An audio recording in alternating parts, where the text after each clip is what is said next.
હર હર મહાદેવ. સ્વાગત આપ સૌનું વડોદરાના આંગણે બિરાજમાન અત્યંત પવિત્ર અને પૌરાણિક મહત્વ ધરાવતા વ્યાસેશ્વર મંદિરની આજે આપણે મુલાકાત લઈશું. તો વિડીયોની અંદર અંત સુધી બન્યા રહેજો. ગામની અંદરની સાઈડ ઉપર પ્રવેશ કરવાનો નથી, ત્યારથી ડાબી સાઈડ ઉપર રસ્તો પાછળની ભાગની અંદર બનેલો છે, જે આપણને વ્યાસેશ્વર મંદિર સુધી પહોંચાડી દેશે. તો આપણે જ્યારે મંદિરની સામેની સાઈડ ઉપર ઊભા હોઈશું ને, તો આપણને આ રીતના નાના મંદિર પણ બનેલા જોવા મળશે. તો તમે ચોમાસાની ઋતુની અંદર આવશો તો મંદિરની બાજુની સાઈડ ઉપરથી વિશ્વામિત્રી નદી પણ વહે છે. ખૂબ જ સુંદર દ્રશ્ય તમને જોવા મળશે. વૃક્ષોની શીતળ છાયા અને પક્ષીઓનો કલવર આ સ્થાનને ધ્યાન અને સાધના માટે ઉત્તમ બનાવે છે. તો મિત્રો, આ બ્રિજની ઉપરની સાઈડ ઉપરથી આપણે પસાર થઈશું તો ડુમાળ ગામ તરફ જવાશે.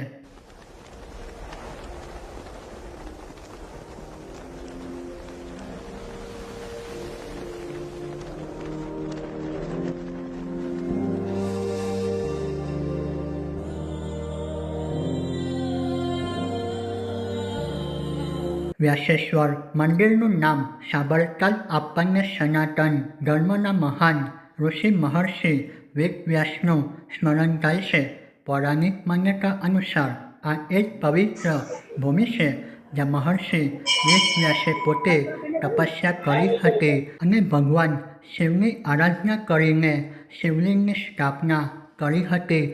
કહેવાય છે કે વેદવ્યાસજીએ અહીંયા બેસીને વેદોનું લેખન પણ કર્યું હતું.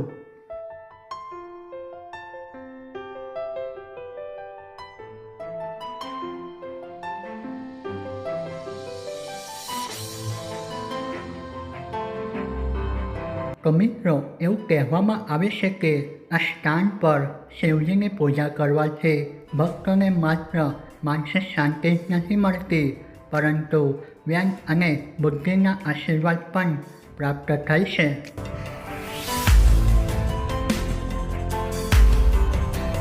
મંદિરના બાજુની ભાગની અંદર આપણને આ રીતનો વિશાળકાય કૂવો પણ બનેલો જોવા મળશે.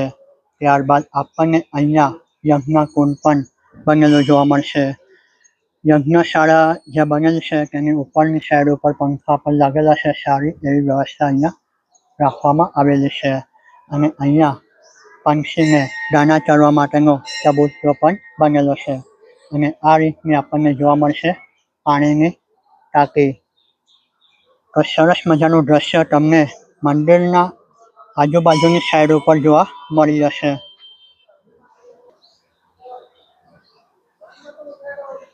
ખાસ કરીને શ્રાવણ મહિનામાં અને મહાશિવરાત્રિના પવિત્ર પર્વ પર અહીં ભક્તોનું મહેરમાન ઉમટી પડે છે.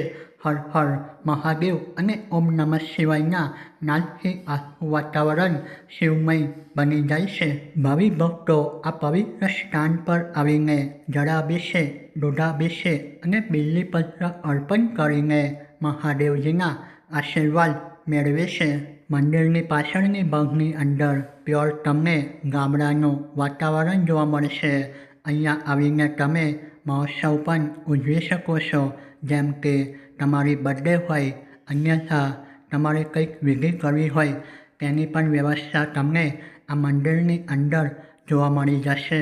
મુખ્ય મંદિરના દર્શન તો થાય છે, તેમ છતાં આપણને અહીંયા અનેક શિવલિંગ સ્થાપિત પણ જોવા મળશે. તો મિત્રો, આ મંદિર માત્ર એક પૂજા કરવાનું સ્થળ નથી, પણ આપની સનાતન પરંપરા, આપની ઋષિ સંસ્કૃતિ અને આપના ઐતિહાસિક વારસાનું જીવન પ્રતીક છે.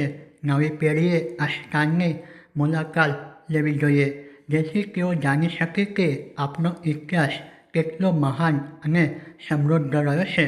તો તમને વિડીયો પસંદ આવ્યો હોય તો વિડીયોને લાઈક કરી તમારા મિત્ર સાથે પણ શેર કરજો, જેથી કરીને પાવન અવસર પર અહીંયા આવીને મહાદેવજીના આશીર્વાદ પ્રાપ્ત કરી શકે.